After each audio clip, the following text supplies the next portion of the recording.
చెప్పినటువంటి 4 పథకాల అమలులో జిల్లా అధికారులంతా లీనమై ఆ కార్యక్రమాన్ని విజయవంతం చేస్తూ మీ భాగస్వామ్యాన్ని ఎక్కడ కూడా తక్కువ కాకుండా చేయాలని కోరుతా ఉన్నాం.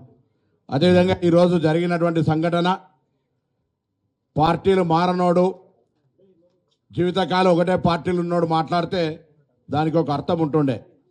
పార్టీలు మారినోళ్ళే వైఎస్ఆర్సీపీలో తెలంగాణ ఉద్యమంలో రాళ్ళు కొట్టి కాంగ్రెస్లో వచ్చి కాంగ్రెస్లో అవకాశం ఇస్తే తీసుకొని మళ్ళీ టీఆర్ఎస్ తోటి అండర్ కరెంట్ పెట్టుకొని ఆ పార్టీలో జాయిన్ అయ్యి వాళ్ళు మాట్లాడితే దీనికి అర్థం లేదు.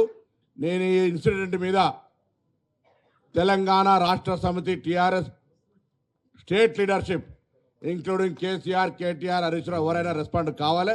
ఇటువంటి సంఘటనలను సమర్థిస్తున్నారా? ఇటువంటి సంఘటనలు మీ పార్టీని మీరు ఎంకరేజ్ చేయదలుచుకున్నారా? అసలు పార్టీ ఏం మాట్లాడుతుంది? మీరు వీళ్ళందరికీ ఆదర్శంగా మీరు అటువంటి బూతు మాటలు నేర్పే స్కూల్ ఏమైనా పెట్టుకున్నారా? ఇది మంచి పద్ధతి కాదు. ప్రజాస్వామ్యంలో ఇటువంటిని తీవ్రంగా ఖండిస్తూ ఎప్పుడు గతంలో అనేక సందర్భాల వ్యక్తులను టార్గెట్ చేసి నేను చూస్తూ ఉంటుంది. లైబ్రరీ చైర్మన్ వస్తుంటే ఆయన ఎట్లా పిలుస్తామని బెదిరిస్తూ ఉన్నాడు జాయింట్ కలెక్టర్ను.